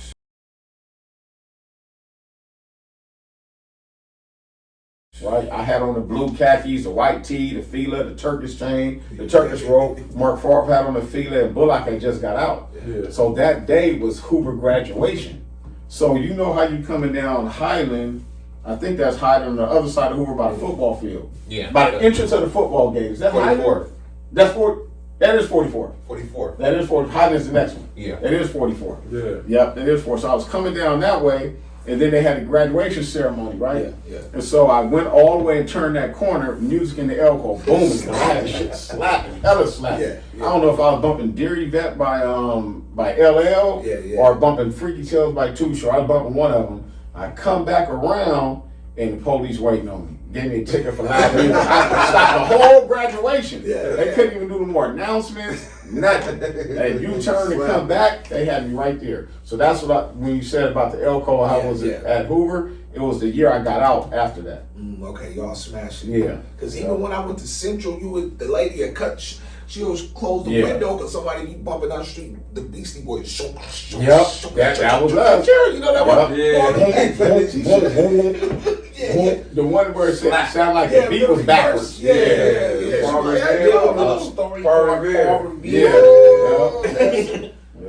Did you have any Suzuki? Huh? I'm just associating. You know those. I'm just talking about Suzuki Jeep. Yeah, Suzuki. Nah, I didn't have none. None like that. That was like 90. That was 80's too though. They had the 80's. A couple people had them in the 80's. Somebody from the other side had a candy green one. They would put the 5th wheel Dayton on the back. Yep. I never had no Suzuki. None of the homies had a Suzuki though. We had mostly Lax, lowriders, Elkos, 5.0s. A couple homies had Nissan trucks, and that was basically it. BMWs and Benzes. That's what we mostly had. Yeah, mostly that. I had that 81 Buick Regal on days when I was 16. Oh, is that right? At San Diego High, pulling up to San High beat. Yeah, you was clown. Look, the Baby Pimp, Sonya's little brother. Yeah. Baby Pimp was like, I was like, I ain't going to school. He said, bro, you gotta go to school. I was like, what? He said, bro, you gotta go to school, and gave me the car. Yeah. I was like, wow, okay. Boom, I'm in school, nigga. That's when I first started making money, and that's when I started saying, I said that in one of my songs. I'm making too much. Fuck this football. I'm making too much money. Yeah. Like, I was top 5 out of running backs. You're supposed to go to Reebok, Nebraska State. That's what I'm saying, man. All this shit, bro. But I started going my senior year, bro. I was really making money, and it was like, man, fuck football. I gotta go to practice. Man, I just went to the games. They didn't even care. I just went to the games, get my 15 yards to carry, bro, and be cool with it. But I didn't know that I was really fucking my life. Did you go to San Diego when Sam went there? I went right after Sam. He was basketball. He was right before. He was the illest basketball player I've had in my life. Yeah. Nah, I'm talking about in my life, bro. Yeah, I heard. Like when they used to play at San Diego High. Yeah. So City College used to play there, and when they used to come play, bro, I'm talking about. I've never seen a nigga hit 23s in a row. Yeah, and I'm talking about half court. And every time he finished, he tossed at me Dago. Yeah. Every time, bro. I'm talking about 23s in a row. This nigga was the hardest. And he had hands, and he was sharp, but he's on you. I'm like, damn, back then basketball was the shit. So we was like, damn, this nigga, he made me stop playing basketball. Yeah. Cause I thought I was ill too. Another story, like you ain't never gonna make a we could have had, but then that street shit come in and like geared us off. You know what I mean? Yeah. So that's why I remember somebody posted. I don't know who it was. It was a random dude, and he was talking about how back then, like, we looked down on people that didn't get involved, and like they were scared or whatever. Yeah. But he said now we realize they was actually the strongest to resist all that temptation and be the nerd. And be that type of person. It was rare. You'll find maybe one or two, you know what I mean, that did that, but it was too hard to resist, man. It was right there. And niggas never had money before. You know what I'm saying? I remember when I showed my brother, we was still living together on 46 with moms, and I showed him my first 5, and he was like, damn, because he was still selling weed at the time. Yeah. And I had just started selling, we called it rock, we didn't call it crack. But, you know, you couldn't, at that point, what you gonna do? You give us a kid in the ghetto, not giving, but you having that money that's right there in front of you. It's too hard to resist and say stick to sports when sports takes discipline and time. You know what I mean? I think that shit tore up our whole. It did, bro. We ain't even been able to get back from it. Nah, you won't be able to. You can't get that time back. You can't get nothing back. All you can do is just move forward and try to make the best of what you have now. Our whole you know neighborhood was black, bro. On both streets. Now we the only ones that live over there practically. How was it to see, you know, like, okay, this person just started buying crack, so 6 months later they buying crack? Was the change just so crazy? Yeah, it was crazy, man. It was crazy seeing some of the homies' moms just roaming the streets. You know, some of your friends' moms, dads. Yeah. And then some of the homies. But it's crazy. Some of the homies even. Oh, ain't no doubt about that. Ain't no doubt about that. That's a fact. Yeah. For real. Yeah, ain't no doubt about that. And it's just sad because you see them deteriorate right in front of you. People make fun of crackheads. It was like a walking joke. You know, oh, the crackheads, oh, you hear this song. You make fun of them. You know what I mean? So that wasn't just in Dago, that was everywhere because it was like sink or swim. Eat or die. It's up to you. Hey, you know what's so crazy though? That I still know crackheads.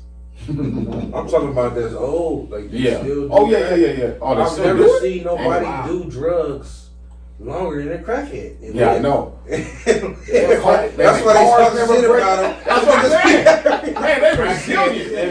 It's like, hey, I started thinking like, how do they live so long? And I was like, okay, they not eating our food. Yeah.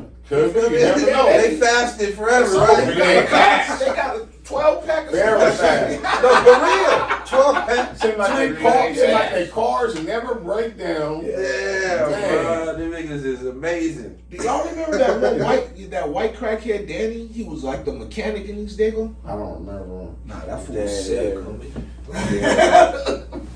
Wait, well, man, I'm gonna be the first one, if I ain't, to give your flowers, man. Appreciate it. From being from East Dago and showing niggas that they ain't gotta be on the bullshit to win. Yeah. You feel me? You ain't gotta sell drugs to get up. Like you said, you bought your house off of your drive of music.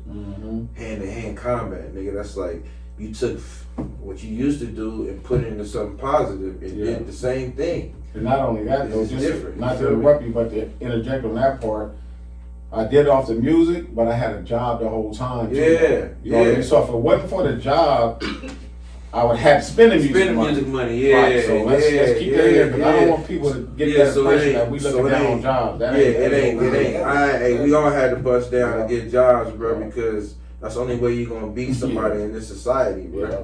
Like you ain't even got no numbers. Like you don't even exist, and if you ain't got a job, or honestly, in reality, and then people never knew about the credit situation. Yeah. So you learned that early, and that's why I be telling them now, like, bro, your credit. Yeah. It's your credit, bro. You can go get a loan if you got some shit going on, but if you ain't got a job, nigga, I don't think you're gonna be able to get this loan, bro. If it's real, like honestly, like, how can you be a boss? It's like what? So I give you flowers for that, bro. Like I appreciate you giving us knowledge, man, that we didn't know that people need to know, man. Like nigga, job, like everybody just think it's all cookies and cream. Like you done got out, you done sold, made $1 million, got out and bought you a car off the dope game and all this shit, and it's like nah, nigga. That's not what it was. That did what that did, but then you had to buckle down and did what you did, and it was hard, bro. It's hard to do the right thing. It's hard because of setbacks. Yeah, because you could have easily been like, "Hey, let me get some pop out of town," and man on again. But it's like it's too much bullshit that come with that, and then it's you being selfish. Yeah, you feel me? And in reality, is niggas that do that is like. You're selfish, bro. You're only thinking about yourself. Especially about yourself. Yeah, you ain't about your kids or nothing. You ain't thinking about none of that. So everybody went through that shit, bro. Like, everybody did. If you grow up, you went through it. Some niggas still stuck with it, but it's gonna be reality gonna kick in. You can't just sell drugs forever, bro, and think that it's gonna be okay. You gotta have an out. If you got an out or a plan or something to get you further in life with the money that you're getting and all that shit, then that's cool for you, but just to think you're gonna just keep selling drugs and sell. Only niggas I've heard of, and I'll probably be around a couple in life passing by, is niggas that's telling. These are the only niggas that still sell keys and shit, and you thinking, nah, nigga, they ain't getting touched. We know what they do, so they know what they do. Yeah. They ain't getting touched because they work with these people, man. Mm-hmm. So you think he that, think he this. Nah, nigga, some of these niggas really work with these people, bro. San Diego's not having no. And this is a real nigga that came from the gutter, nigga, showing you niggas a better way. He on property, he own shit, and my nigga get up on your shit. Yeah, that's my thing, bro. I feel like that's one of my sayings. You either evolve or dissolve. Yeah. That if you don't evolve, you're gonna dissolve, bro. You're gonna be one of the homeless dudes on the streets. You either evolve or dissolve. You gotta change, bro. You gotta change. You gotta, no matter how hard it is, you can still be yourself, who you are, where you from, all that. But still, though, you gotta lead by example. Exactly. Instead of words, let your actions match your words, bro. Don't just be talking, and just because it sounds good. You gotta elevate, man. Yeah, and I think you was a real big homie because you showed us all the steps. Yeah. So I'm saying you showed us all the steps, what to do, what not to do, and how to we over here, but now y'all put together. You showed us how to get it together. Means and all that. I used to do means. Yep.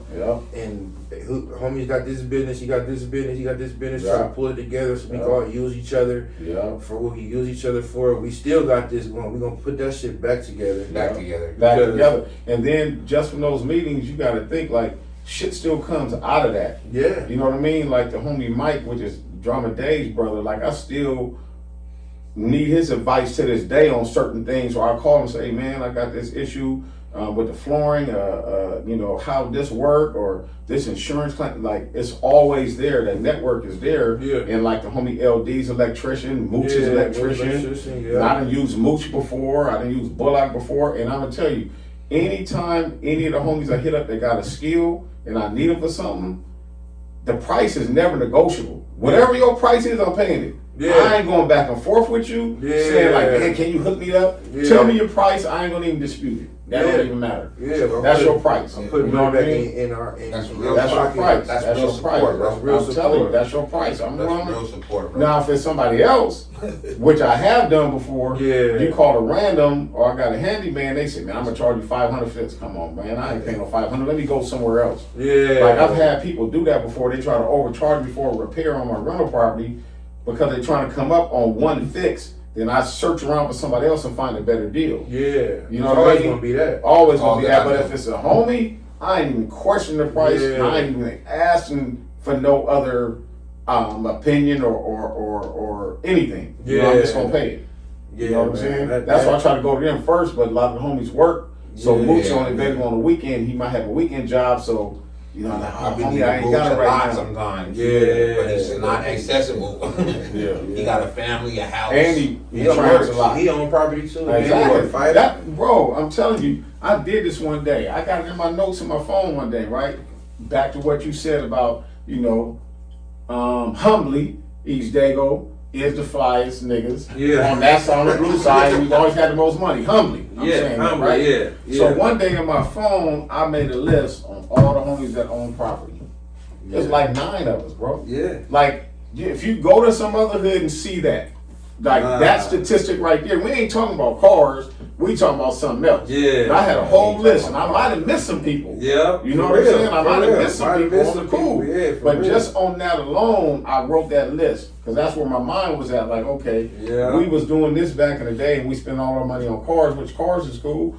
But we was doing all our shit back then like that. This time, niggas don't even know. Even though we all spread out because everybody's doing their own thing. Yeah. That's what happens when you become an adult. Yeah. You know what I mean? Like, we don't see each other as much because our grinds don't intertwine. Back then, everybody was hustling together, so we seen each other all the time. Yeah. Now, you working over here, you got your family, you got this, you got this. We don't see each other as much. Yeah. You know what I mean? And we see each other occasionally, maybe at baby aunt's house or you know, unfortunately sometimes at funerals and whatever the case may be. But right, the nonprofit, whatever the case is. But we that's what we have elevated from our neighborhood, I feel. Yeah. You know what I'm saying? And that's why I'm saying that humbly, like I said once again, but I just don't think we're unique. I think we're unique and nobody can fuck with us, man. That's how I've always felt. You know why? Because another reason why I fear that, because we had to deal with more shit. Yeah.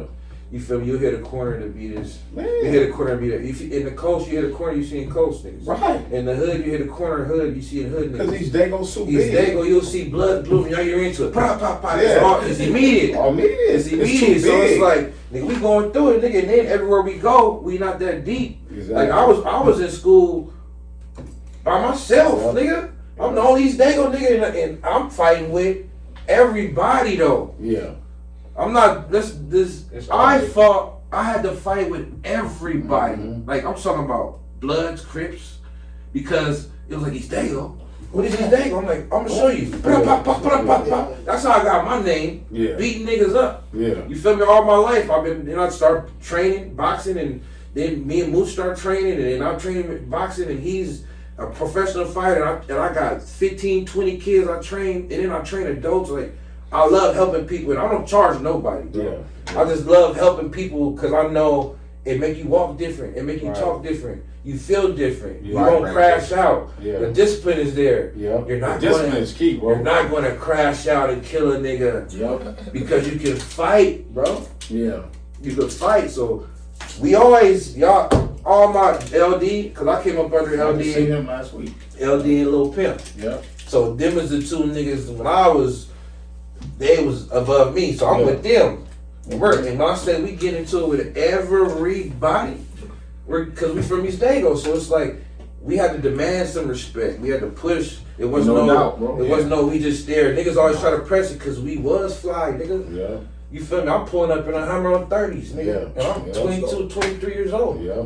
You feel me? So niggas is like, and you definitely picked up the torch and ran with it. Yeah, I picked it up. I'm like, the homies is balling. I'm about to ball out there. Like, let me go out of town. I couldn't sit here because niggas was hating too much. Mm-hmm. It was like this nigga telling on him. He telling on him. Well, I'm out of sight, out of mind. I pull up 10,000 to 8,000 in the set. Little neighbors here, boom, and I'm out of here. Mm-hmm. I'm pushing here. I'm here. Hey, I got some plays for y'all. Come on, let's go. I'm giving niggas modeling deals and shit because I had investors. Like, no bullshit. Against all odds, Ontario Mills. You see some of the homies' pictures up there because of me. I'm like, nigga, I got the music shit going. Like, come on, I just opened up for Lil Wayne and Jules Santana, bro. Come on, I got all that set with me though. I'm putting these niggas in positions, but a lot of niggas couldn't deal with it. It's like they felt like I was being cocky motherfuckers for helping them.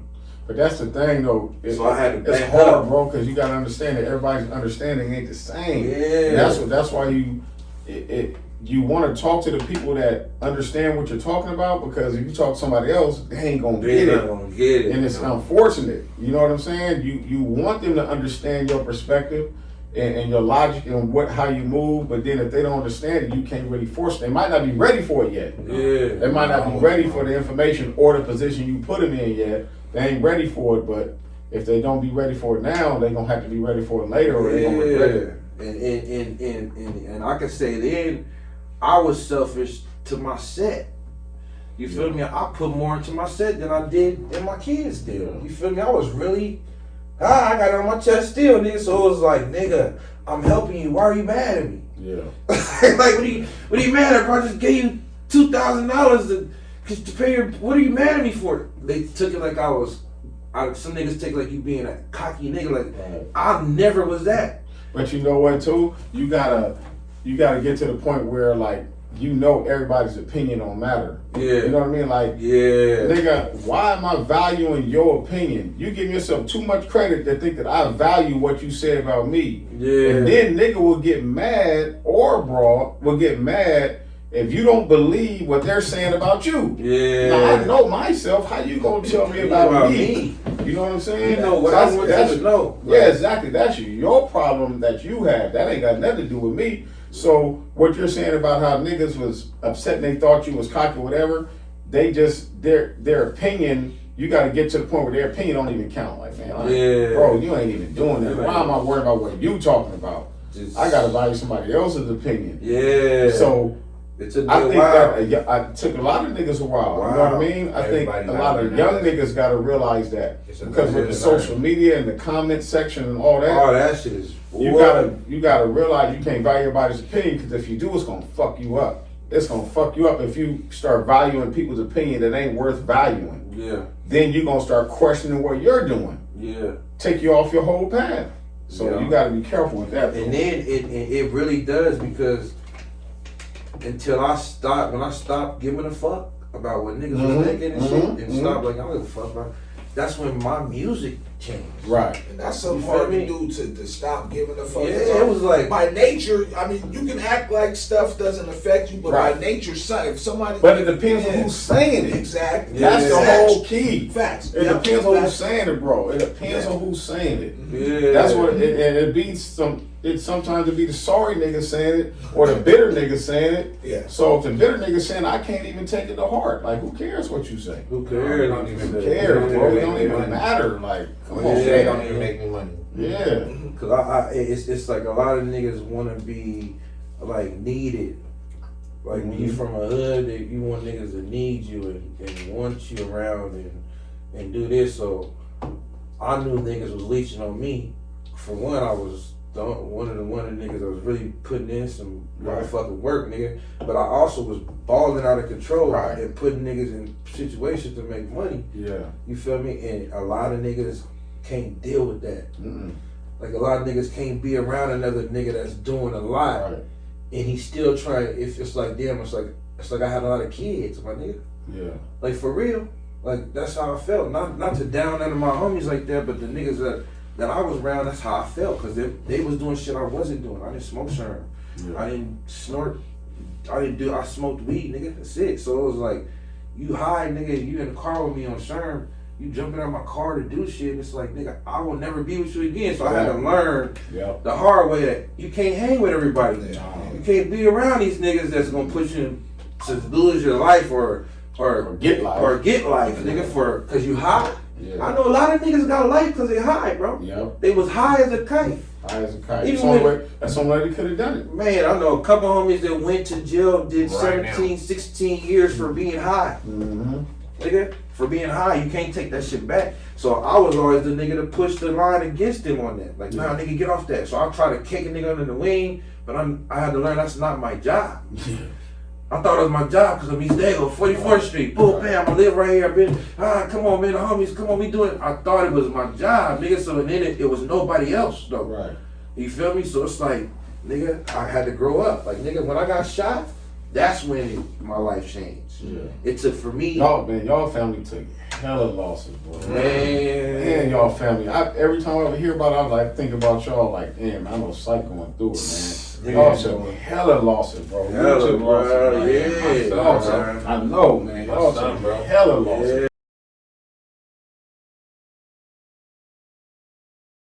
The only thing that keep us strong is that we have family. Like we was taught. Yeah. You know, the unity in the family. Like even though we fought, argue, we'll never get out there and throw a blow. Right. To the what? Well, family don't fight argue anyway. Family, it's like we can argue, but we'll never go to where I'm gonna hurt you. Right. Or put hands on you or some shit. So my pops put that in us, and then my brother put it in us. If me and my other brother ever try to go there, y'all ain't about to do, you feel me? So it was like, we got taught love, bro. Right. Like, we really, and we still there because of that. Yeah. You feel me? All coming together to do shit. If a lot of families come together more, it'll be generational wealth. And that strength would be there. Yeah, foundation. It'll be, because between me, my brother, and my other brother, my sister got one kid. Then we got 46 McCoys. Damn, we have an army. Let me ask you this, because your story, it kind of seems like a story of redemption, you know, business leading over into generational wealth. Mm-hmm. What would be your definition of generational wealth be? All three of you. What would it be? What would it be? Okay, you know, social media, that's a big buzzword right now. Okay. You know what I mean? You hear it a lot, and it kind of got watered down, and I think the meaning of it got lost, and people just saying it so much. Yeah. But what I think generational wealth is like setting your kids up with whatever you have. It don't matter if you have 5,000, 50,000, 50 million. Setting them up to where they can inherit it, plus give them the knowledge on what to do with it. Because you can leave them all the money in the world, they might fuck it off. They're not financially literate. Yeah, literate. They can fuck that shit off completely fast too. Yeah. So that's why I said, like in my trust fund, I got it where the kids can't fuck it off even if they wanted to. Then I got it to where if they want this amount of money, they got to go back and read my book. You know what I mean? The 2 financial educational books that I wrote. So I got it set up to where that's what I think generational wealth is. Mm-hmm. And then like, say for instance, another thing is generational wealth. Like, you know, people say, oh, I got this much equity. Okay, that's cool. But I don't even look at the equities for me, right? I look at it as for them for when I pass. Because when you have a trust, what happens is they inherit it at death value. Meaning that, let's say if you bought a house in Dago for $300,000, which is impossible, but let's say you bought them for $300,000. If you die, when you die, it's $900,000. They inherit it at $900,000, so they don't have to pay the taxes from the $300 to the $900. Yeah. That's what generational wealth is, because you give them a kickstart. When they inherit that house, they inherit it at not at the price your parents paid for it. Because if you bought something for $300, sold it at $900, man, you gonna owe like $200,000 in taxes or something, or whatever the case may be, right? So that's what generational wealth is when they inherit a property from you, and they inherit it at death value, meaning that whatever it was appraised at or valued at when you die, that's what they get it at. You know what I'm saying? That's generational wealth to me. And then of course, holding shit long term, holding stocks long term, holding real estate long term, that's what generational wealth is to me. And mostly is giving them the knowledge where they don't fuck it off. Yeah. Financial literacy. To me, and to me, to add to that is not being selfish. Because, you know, you could have a job forever, but guess what? Ain't no generational. You can't pass that job down, nigga. Bro, you must have read my mind. You know how many times I said that? You cannot pass that job. You can't pass a job to if you're a doctor, you can't pass a doctor down. Now you're a doctor, son. Nah, you can't pass it down. You gotta build something. Well, you know what I mean? I've said that like at least 20 times to people. Yeah. You can't pass down the job. Cannot, bro. So I don't care how great it is. I give people they kudos and whatever you call it to get a job for a stepping stone. To build something bigger for you and your family. And now, if you can't do it like that, bro, I mean, it's a lot of ways you can get help to do this shit. Like it's programs, it's a lot of resources to help you build generational wealth. You feel me? And it's not Mickey D's, and it's not fast food at Walmart. It's not, bro. It's something in you, bro. Like, what do you want to be? I ask chicks this. I ask niggas this, and that lets me know who the hell they are. Hey nigga, or hey bitch, what you want to be? Like, what you put your toe, what you want to be in life? Like for real. Like, I don't know. I've been around some intelligent women, but I haven't had one tell me some intelligent shit. You feel me? It's like everybody want to just make money and take care of their family, and that's it. That's not, it's more to it than that. So you think you're cool just because you helped your kid, you paid, and you took him to school, and you did it, you think that's it? That's it. That's it? That ain't it, bro. It's not it. It's not it, man. More to it than that. You gotta figure something out. So when they be like, oh, she has her own salon or something, a lot of niggas look down. I mean, but she has a vision. That's something that she could leave to her kids. If she go today, She can leave this to her kids, and now they got a beauty supply store or a salon or something. You feel me? So I don't knock nobody on what you want to do. You just gotta want to do something and be something that's and have something that's yours. Yeah. If you got kids, if you ain't got kids, nigga, go spend $1 million a day if you want to. I'm just saying, you ain't got nobody to look out for. You ain't got no family. Okay, do what you want to do. But other than that, nigga, if you got kids and family, nigga, the shit that you making from then, you gotta start thinking about them. So. That's why I'm saying my mom and my pops put that in there. So I know that all my royalties and all that shit that I'm going to get off of my music or whatever I'm doing, that's going to all my kids. Like I look at it like I could have a billion. Yeah, I'm gonna live cool, but that's not mine. Yeah. It's these kids, bro. You fucked up, so I'm not saying I fucked up. They're blessings, but nigga, you wanted to do that, you should have not had no kids. Right. You feel me? You had kids, bro. You can't be selfish. You be selfish, they lose. You gotta be patient, but just don't be complacent with where you're at, bro.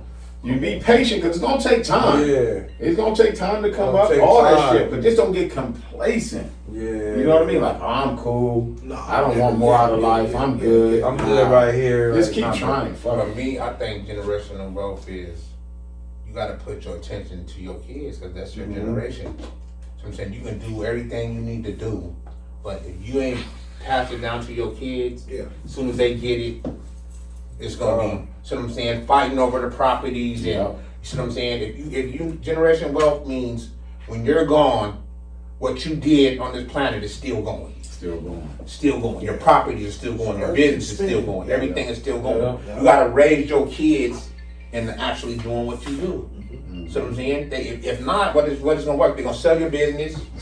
They're gonna sell the properties, and they're gonna be what? Fuck the money off. Generational curse. So what I'm saying, they're consumers.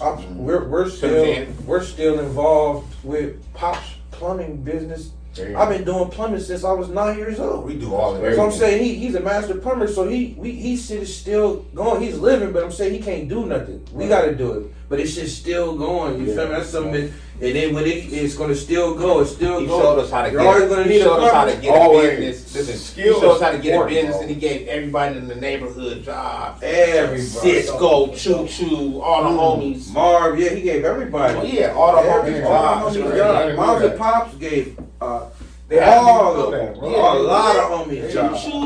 Cisco. They had they were the first black-owned janitorial service. All in one. That's what military base. For the military base. Damn, that's so we had all contract. So when Murphy came, it was just a youth center in the Oregon. Yeah. And Murphy came in Sarah High School. Yes, sir. The house, it wasn't that many houses. It was they started from there and started building them all. We had every single house in every house, every window, every yard. So all the homies was making back then $10 an hour. That was good. We seen our dad learn the trade. We seen our dad learn the trade. I came on. Yeah, $10 an hour. That was like the all of them. Smokey. Smokey worked there. Everybody. Minimum wage was like 7. Mazin was paying our people more than minimum wage, right? And getting niggas out the street. Niggas had real jobs. Remember Horace and them? Yeah. Horace mom worked for us. Oh, right? Horace twins. Yes, what? All of them. They still for Horace Horton, Horace Ali, all them. Remember Hallie? Yeah. They from East Dago. It's from East Dago. For sure, man. But we appreciate you pulling up on us, bro. And that's automatic. You know, when you call psych, I'm pulling up. I appreciate it. You know, there's very few people that I'm just like, man, ain't no question. Just let me know. Yeah. You know what I mean? There's very few people that when you call, I'll pick up, I'm answer. You know what I'm saying? Because I know you ain't on no bullshit. It's the OG homie right here. Yeah. And I respect what you're doing and what you've done, so I'm going to pull up. It was dope to see y'all conversation, man. It was really dope, man. Because it's different generations. I'm probably 2 generations ahead of sight. Yeah, this is my big homie. You know what I mean? Right. This is the middle. Then it got some older than me. Yeah. You know what I mean? Yeah. You got some old TG, EC, my brother, Big Boo. All of them is older than me. You know, they're 60s. You know what I'm saying? So that's why the conversation is so good, because I'm talking to another homie that has the same mindset as me. You know what I mean? But a different generation. Because every hood, I don't care where you go, LA, I don't care where you go, Dago, wherever, it's always going to be about 5 to 6 niggas from that hood that's sharp as a motherfucker.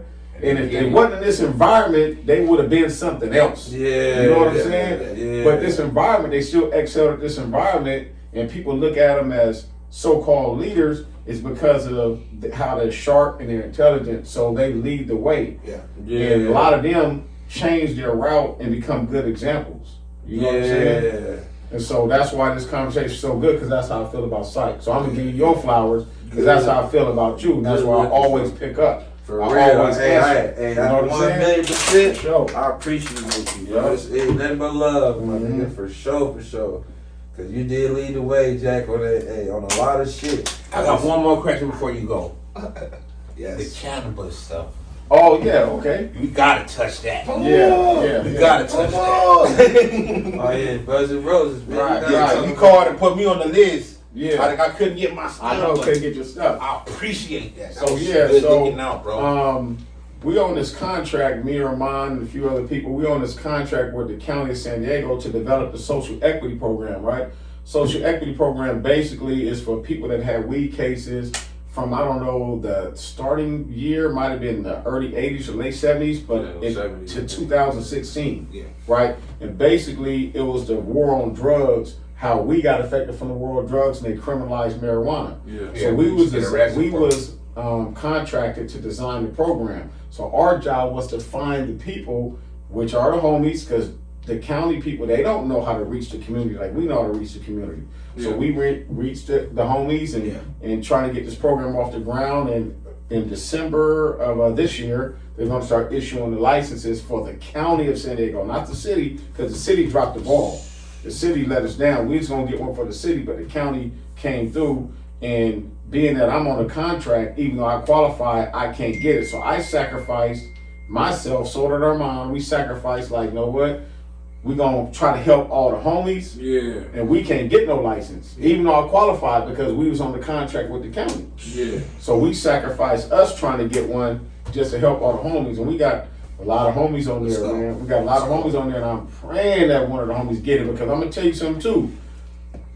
Like, since it went from like the early 80s or late 70s to 2016, there was a lot of white people that qualified. You know why? Because they started doing dispensaries illegal before it became legal. Oh, and they had cases. They was getting hit. They had cases too. Yeah. So my point is that when they do this lottery system for the licenses, it ain't just all us. Yes, everybody. So that's why I'm saying I'm praying that some of the homies get it, because it's a chance that they might get it.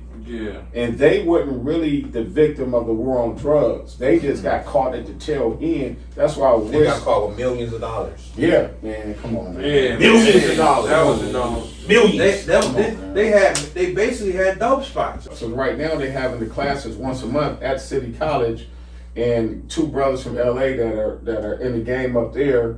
They're coming down and giving the classes and giving game, man. They giving so much game. How do you get in the classes? You gotta be one of the members though. I mean, one of the applicants. Okay. So it's only for the applicants, the people that got approved. You know what I mean? You gotta get approved because you gotta have a case and all that situation. But man, we hoping somebody, that deserves it gets it. You know what I mean? Because what we're doing with the program too, a lot of these programs exist in LA, Oakland, all that, but they weren't set up right. So we're the last major city in California to get this program.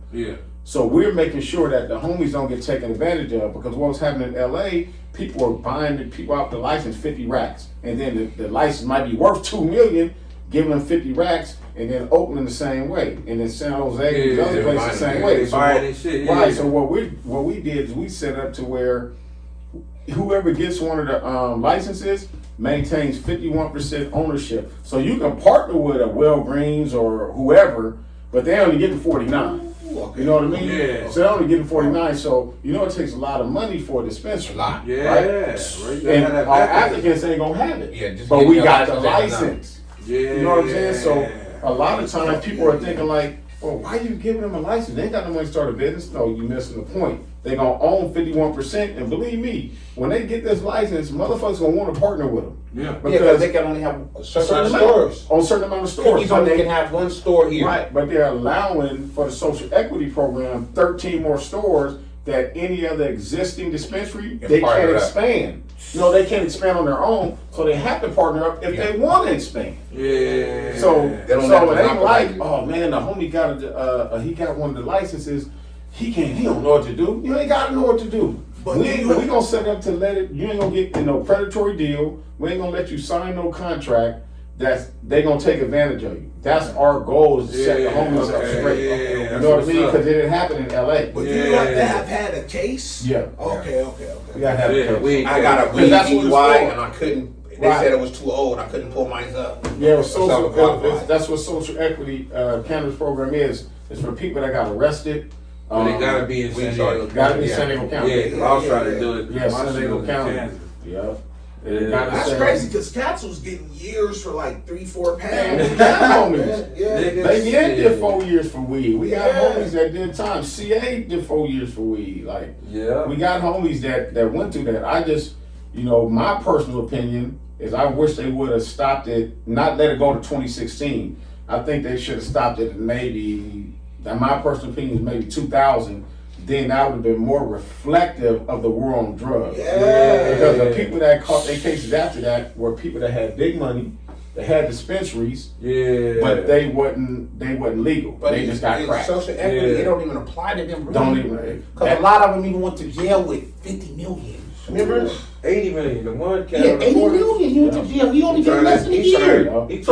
And he qualifies. He's trying to put in. You know what I'm saying? Yeah, you feel me? So it's kind of like the whole purpose of what we're trying to do. But what happened is a lot of people came with lawsuits and they was suing. They got these lawyers that's going to each city that has social equity and suing, saying it's racially biased against them. Saying now that, you guys just trying to help the black and the brown. What about us? What about the white people? Why we can't get in? So they suing. So now since they're suing, we have to be careful with the language. You can't exclude them. Yeah. You know what I mean? It don't matter. As long as you had a weed case, that's all that matters. It don't matter if you're white, black, brown, pink, purple. If you had a weed case during that time period. But black or brown people came up with this. That's what the program was for. Yeah, so they're always gonna find a way. All the time, bro. They're always gonna find a way, bro. What y'all thought y'all was? I'm saying they let you make 80 million. They're not letting us make no 80 million. Hell nah. They found it in my car, took me to jail. But as us with at the contract, holding the contract, we're gonna try to make it as best as possible for everyone. We're not being biased towards anybody. Everybody has a fair shake. It don't matter if it's white, black, whatever. You know what I mean? That's good. But my hope is that the homies get it. But we're helping everybody. Are they just choosing one or is multiple? No, how it's gonna go is 13 cannabis licenses going to be a lottery. So we don't have, nobody has control over it. Okay. It's going to be like the names and the thing, and you roll it up and they pick it out. So 13 people are going to get the license, right? Everybody else is going to be able to get either manufacturing, distribution, cultivation, delivery. Like delivery. Yeah. Everybody else going to get one of those. Delivery. So the people that apply are going to come out with something, but the dispensary license is the valuable one. Yeah. You know what I'm saying? Yeah, because people are going to end up with a delivery one and not really know how to do it. People might end up with a cultivation one and not really be a grower. You know what I'm saying? So one of those 13, man, I just hope one of the homies get one of those 13. Yeah, that's all the way in, right? Yeah. Shit, I wish I could have gotten that one. Yeah. And where can people find you on social media? Social media, Lil CS 61944. That's about it. Any other handle you want to give them? Nah, that's it. Just Lil CS 61944. All right. So if you want to get in touch with him, hit him at that. And us, you know where we at. And once again, we appreciate you, bro. 1,000%. Yes. Block business. We out of here. Peace.